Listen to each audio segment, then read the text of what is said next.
இல்லை, இந்திய அரசின் கொள்கை என்பது நிச்சயமாக 2024 இறுதியில் அல்லது 2025 ஆரம்பத்தில் ஒரு நிலைப்பாட்டிற்குள் வந்துள்ளது. எவ்வாறு என்று சொன்னால், அயல் நாடுகளின் விவகாரங்களில் அங்கே அயல் நாடுகளில் உள்ள சிறுபான்மை இனத்துடன் சேர்ந்து அரசிற்கு தலையீடு கொடுக்கின்ற விவகாரங்கள் போன்று செயற்படு என்பதை தவிர்க்க வேண்டும் என்பதில் அவர்கள் மிகவும் கவனமாக இருக்கின்றார்கள். ஏனென்றால் அவ்வாறான நிலைமைகள் என்பன அவர்களுக்கு பாதிப்பை ஏற்படுத்தி இருந்தன. தமிழர் தரப்பு பிரியாமல் இருக்க வேண்டும் என்கின்ற கனேடிய தூதுவரின் வேண்டுகோள் என்பது கூட அவர்கள் பலவீனப்பட்டு போவார்கள் என்பதை அடிப்படையாக வைத்து நீங்கள் பிரிந்து சென்று கட்சியாக கேட்பது என்பது உங்களை பலவீனப்படுத்தும், உங்களுக்குரிய தேவைகளை பெற முடியாத ஒரு சந்தர்ப்பத்தை ஏற்படுத்தும் போன்ற விடயங்களை தெளிவாக்கி இருக்கிறது. இடம்பெற்ற சந்திப்பின் பொழுது அவர்கள் உண்மையிலேயே தமிழ் முஸ்லிம் கட்சிகளும் ஸ்ரீலங்கா ஜனாதிபதியும் எவ்வாறு அரசியல் சாசனத்தை மாற்றியமைப்பது மற்றும் விரைவாக மாகாண சபை தேர்தலை கொண்டு வருவது, மற்றது அதிகார பகிர்வுக்கு வழிவகுத்தல், மற்றது இந்த நில கோரிக்கை என்பது அல்லது நில அபகரிப்பு என்பது சகலருக்குமான பிரச்சனையாக இருக்கின்றது. அது மலையக மக்களாக இருக்கலாம், முஸ்லிம் மக்களாக இருக்கலாம், தமிழ் மக்களாக இருக்கலாம். அவர்களுடைய பிரச்சனைக்கு முக்கிய பிரச்சனையாக இருப்பது இந்த நில அபகரிப்பு, அது தொடர்பான விவகாரம் மற்றும் இந்த வீட்டு வாரியங்கள் மற்றும் வீடமைப்பு போன்றவற்றிற்கான உதவிகளையும் மற்றது அரசாங்கத்தின் தேவைகளை பன்முகப்படுத்துதல் போன்றவற்றையும் கதைத்திருந்தார்கள். தமிழ் தரப்பாக கலந்து கொண்டு, அதாவது தமிழர்களுடைய எதிர்பார்ப்பை கொண்டவர்களாக தமிழ் கட்சிகள் இணைந்து விடுத்த கோரிக்கைகளில் முற்றுமுழுதாக 13வது சட்ட திருத்தத்தை அமல்படுத்தல் என்பது, இந்திய இலங்கை ஒப்பந்தத்தின் பொழுதான இந்த 13வது சட்ட திருத்தத்தை அமல்படுத்தல் என்பது பிராந்திய நலம் என்பது இந்தியாவை பொறுத்தவரையில் மிகவும் முக்கியமானதாகவும், வடக்கு கிழக்கு பகுதிகளில் என்பதில் அதன் ஆளுமை என்பது தற்பொழுதே உள்ளதாகவும், எவ்வாறு தற்பொழுது உள்ளது என்று சொன்னால், தற்பொழுது பொருளாதார நிலையில் யாருடன் இந்தியா அதிக தொடர்பில் உள்ளது என்று சொன்னால், இந்திய அரசை விட இந்திய மக்கள் வடக்கு கிழக்குடன் தான் அதிக தொடர்பில் உள்ளார்கள்.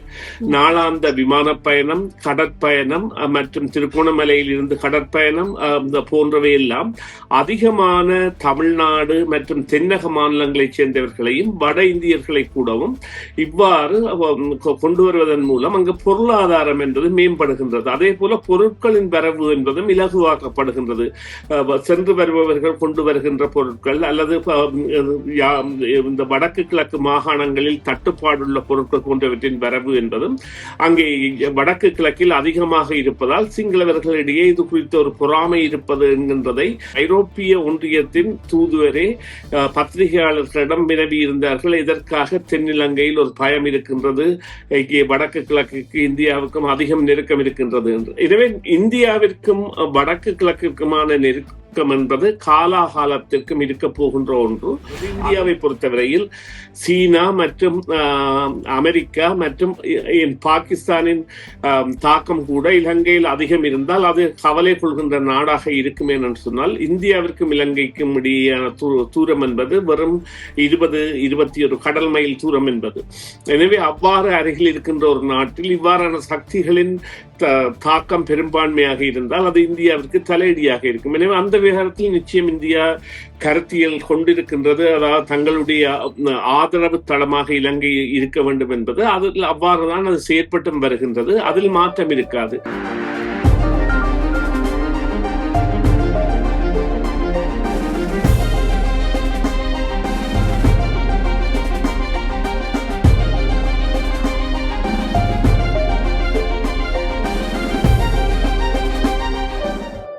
வணக்கம் நேயர்களே, மீண்டும் மற்றும் ஒரு செய்தியின் பின்னணி நிகழ்ச்சியில் உங்கள் அனைவரையும் சந்திப்பதிலே மிக மகிழ்ச்சி அடைகின்றோம்.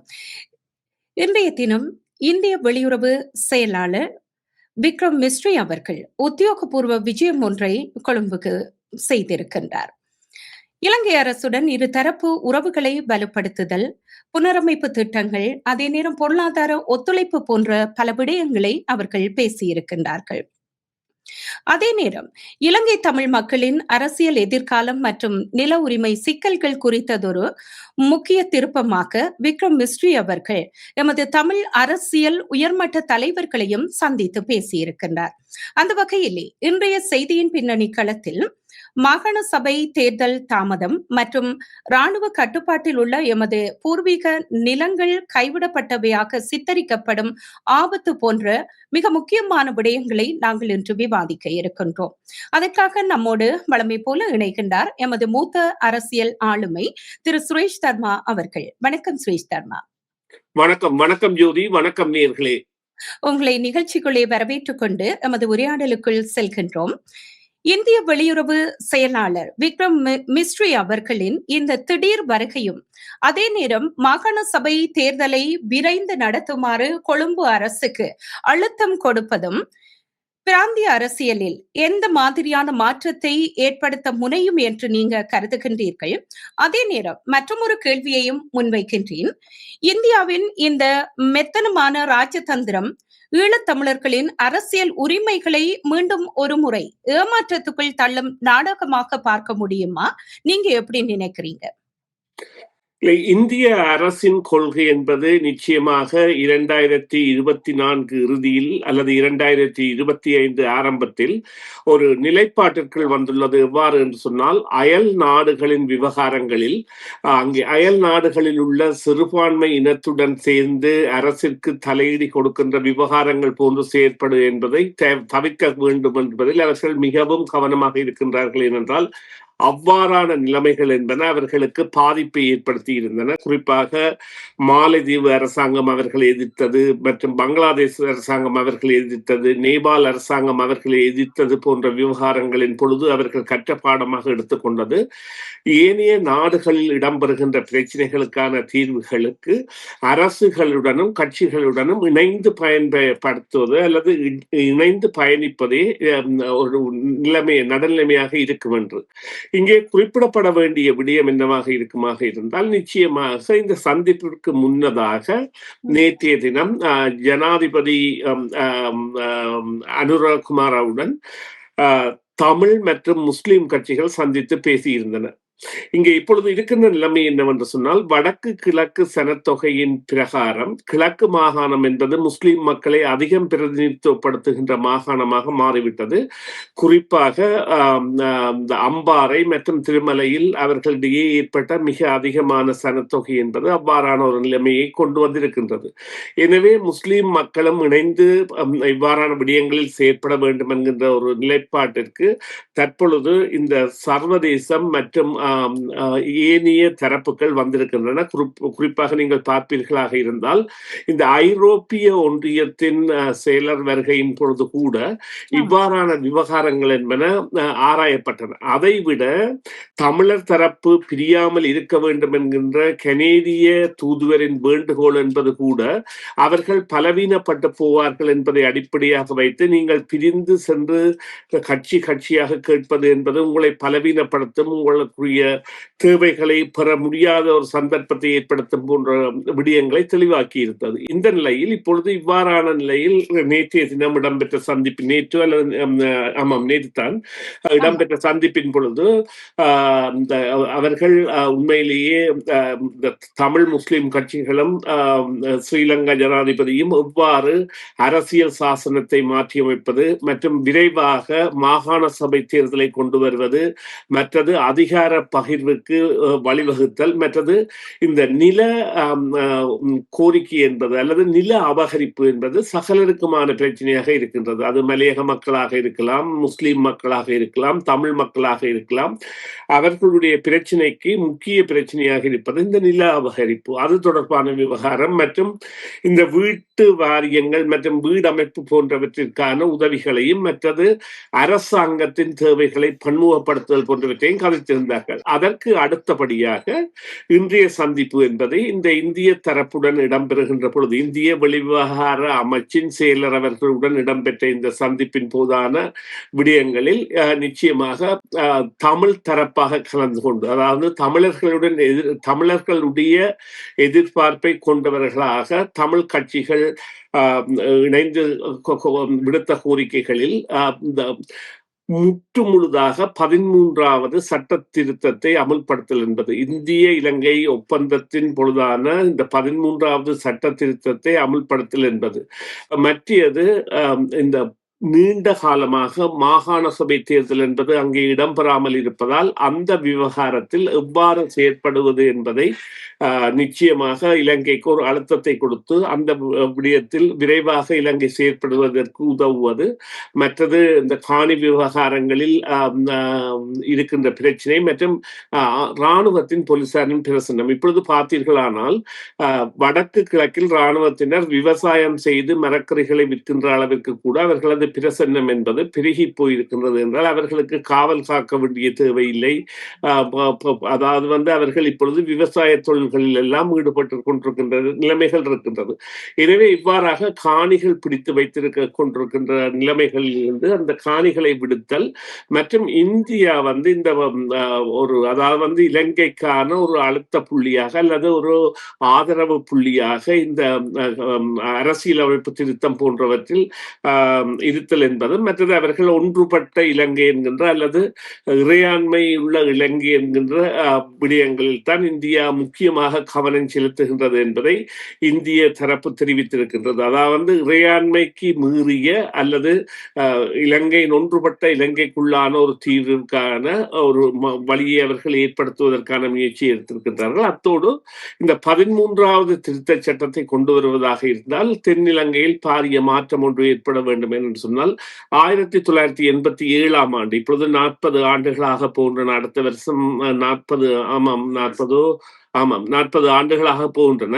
அவ்வாறு 40 ஆண்டுகளை முன்னர் கொடுக்கப்பட்ட ஒரு விடயத்தை இப்பொழுது அதுதான் முக்கியமான தீர்வு திட்டம் என்கின்ற வழியில் பிரஸ்தாபிக்க வேண்டிய நிலைமையில் தமிழர் தரப்பு இருப்பதற்கான காரணம் அவர்களுடைய சனத்தொகை என்பதன் குறைவு. அதாவது சனத்தொகையில் ஏற்பட்ட மாற்றங்கள் வடக்கு கிழக்கில் இருந்து புலம்பெயர்ந்து சென்று வேறு நாடுகளில் வசிப்பவர்களை விடவும் மேலதிகமாக தற்பொழுது அதாவது சிங்கள பகுதிகளுக்கு செல்கின்ற ஜென்சி எனப்படுகின்ற இந்த புதிய தலைமை குறித்த கருத்தாடல்கள் எல்லாம் தற்பொழுது அவர்கள் வேலைகள் நோக்கியோ படிப்புகள் நோக்கியோ, அதே போன்று நீங்கள் பார்த்தீர்களானால் பல்கலைக்கழக படிப்போ அல்லது வேலை வாய்ப்புகளை நோக்கியோ முஸ்லீம் சிங்கள மக்கள் கூட நகர்கின்ற தன்மையை காணக்கூடியதாக இருக்கின்றது. யாழ்ப்பாண பல்கலைக்கழகத்தில் 30% மாணவர்கள் பெரும்பான்மை இனத்தவர்களாகவும் அதில் சில வேளைகளில் இப்பொழுது மாற்றம் ஏற்பட்டதோ தெரியவில்லை.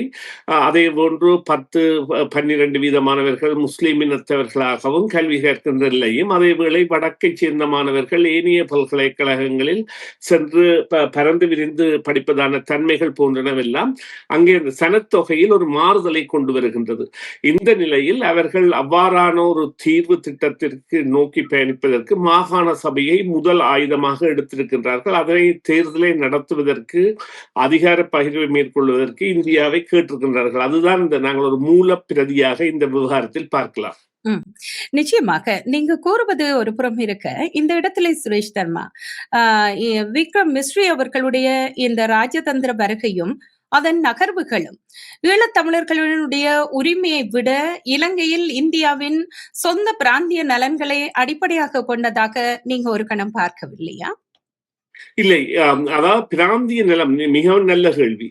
பிராந்திய நலம் என்பது இந்தியாவை பொறுத்தவரையில் மிகவும் முக்கியமானதாகவும் வடக்கு கிழக்கு பகுதிகளில் என்பதில் அதன் ஆளுமை என்பது தற்பொழுதே உள்ளதாகவும், எவ்வாறு தற்பொழுது உள்ளது என்று சொன்னால் தற்பொழுது பொருளாதார நிலையில் யாருடன் இந்தியா அதிக தொடர்பில் உள்ளது என்று சொன்னால் இந்திய அரசை விட இந்திய மக்கள் வடக்கு கிழக்குடன் தான் அதிக தொடர்பில் உள்ளார்கள்.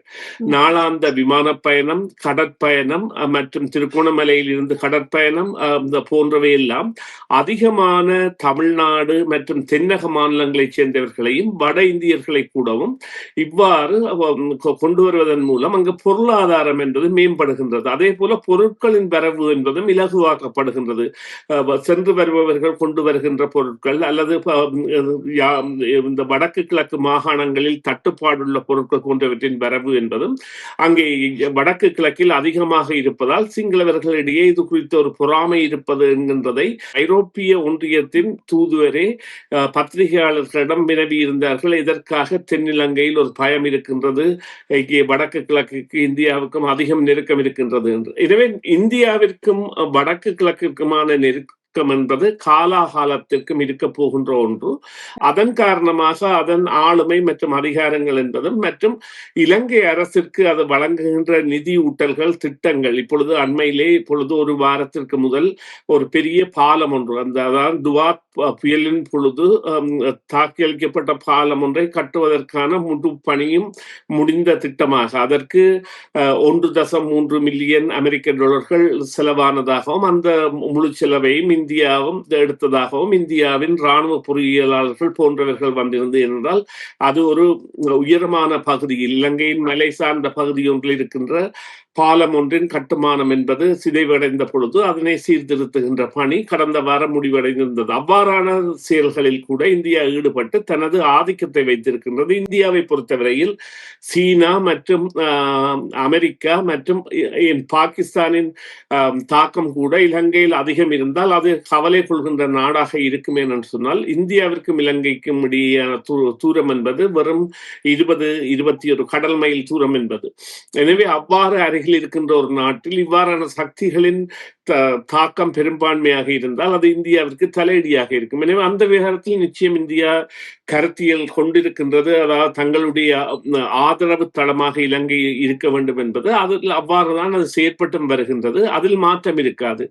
ஆனால் இந்த வடக்கு கிழக்கில் தற்பொழுது இந்த போரில்லாத சூழ்நிலை காரணமாக போக்குவரத்தின் பெருக்கம் காரணமாக இந்திய பொருட்களின் வரவும் பொருளாதார மேம்பாடும் அங்கே செல்கின்றன என்கின்ற ஒரு ஐயம் சிங்கள மக்களிடையே பெரும் ஒரு பேசு பொருளாகி இருக்கின்றது என்பதும் உண்மையான காரணமாக இருக்கு. நிச்சயமாக இந்த இடத்திலே இந்த விடயத்தை நாங்க பேசி பார்க்கலாம். சுரேஷ் தர்மா, தமிழர் தாயக பகுதியில் ஆக்கிரமிக்கப்பட்ட தமிழ் மக்களின் நிலங்கள் கைவிடப்பட்டவை என்ற போர்வையில் நிலங்கள் இராணுவமயமாக்கப்பட்டு கபலீகரம் செய்யப்படுவதை தற்பொழுது வருகை தந்திருக்கின்ற இந்திய தரப்பிடம் எமது தமிழ் தலைவர்கள் அம்பலப்படுத்தி இருக்கின்றார்கள். இந்த இடத்திலே இந்த மாதிரியான விடயங்களை தடுத்து நிறுத்த முடியாத இந்திய அரசு வெறும் இப்படியான விவரங்களை சேகரிப்பதால் தமிழ் மக்களுக்கு என்ன பயன் கிடைத்துவிட போன்றது? இதனை நீங்கள் எந்த வகையிலே நோக்குகின்றீர்கள்? இல்ல இது அதாவது ஒரு உயரிய பிரச்சனையாக தமிழ் மக்களால் ஒன்றுபட்ட ரீதியில் அரசுடன் முன்வைக்கப்பட வேண்டிய பிரச்சனையாக இருக்கின்றது. இது சாதாரணமாக இந்திய தலையீடு என்பதை தவிர்த்து நிச்சயமாக தமிழ் தரப்பு ஒன்றாக ஒரு பொருத வேண்டிய தேவை இருக்கின்றது என்று சொன்னால் நீங்கள் குறிப்பிடுகின்றது போல தரிசாக இருக்கின்ற நிலங்களை மாத்திரமல்ல, அதாவது விடுதலை புலிகளின் காலத்தில் அவர்களால் கொடுக்கப்பட்ட நிலங்கள் கூட சில இடங்களில் அவர்களுக்கான உரிமங்கள் பறிக்கப்பட்டு பெறப்பட்ட சம்பவங்களும் அதேவேளை காணிகளை வைத்திருப்பவர்களிடம் அந்த காணிகளை அரசே வாங்குவதாகவும் அண்மையில் குறிப்பாக வடமராட்சியில் அவர் ஒரு பல நூற்றுக்கணக்கான ஏக்கருக்கு சொந்தமானவராகவோ அல்ல பல 10 ஏக்கர்களுக்கு சொந்தமானவராகவோ இருக்கின்ற ஒரு வெளியின புலம்பெயர்ந்தவர் சென்ற பொழுது அவர்களிடம் வாங்குவதற்கான முயற்சியை அரசாங்கம் மேற்கொண்டிருந்தது என்றால் அவர்கள் அவ்வாறாக உரிமத்தை பெறுவதை மேற்கொண்டு வருகின்றார்கள். எனவே இதனை தமிழ் கட்சிகள் என்று கூறுவதை விட உண்மையிலேயே தமிழ் மக்களால் தெரிவு செய்யப்பட்ட பாராளுமன்ற உறுப்பினர்களாக இருக்கின்ற இந்த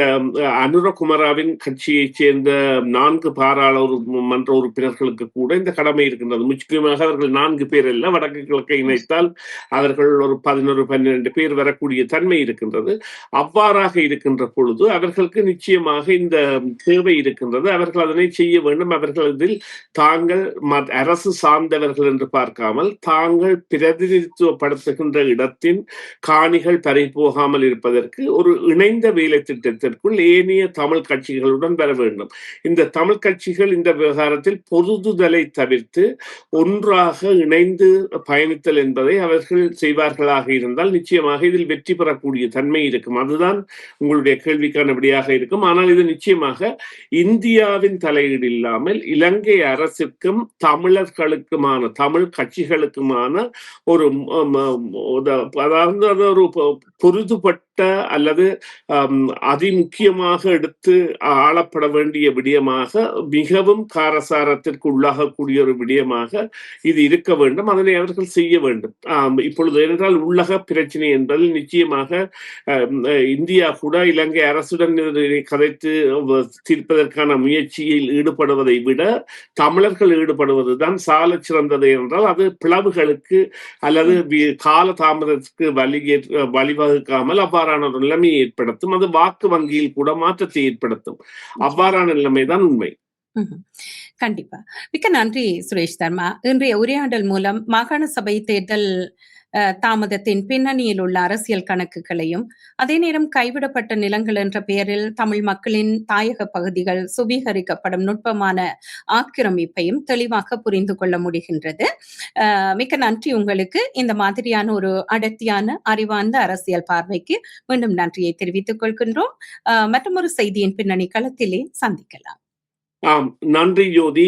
நன்றி நேயர்களே. மீண்டும் ஒரு பொழுதில் சந்திப்போம். டிவிஐ யூடியூப் சேனலில் இணைந்திருக்கும் நேயர்கள் அனைவருக்கும் எமது நன்றி. எமது காணொளி தொகுப்புகளை தொடர்ந்து நீங்கள் பார்வையிடுவதற்கு கீழிருக்கின்ற பெல் பட்டனை அழுத்துவதனூடாக நோட்டிபிகேஷனில் பல காணொளி தொகுப்புகள் உடனுக்குடன் உங்களை வந்து சேரும். அருகில் இருக்கின்ற முக்கிய காணொளி தொகுப்புகளையும் பார்வையிட தவறாதீர்கள்.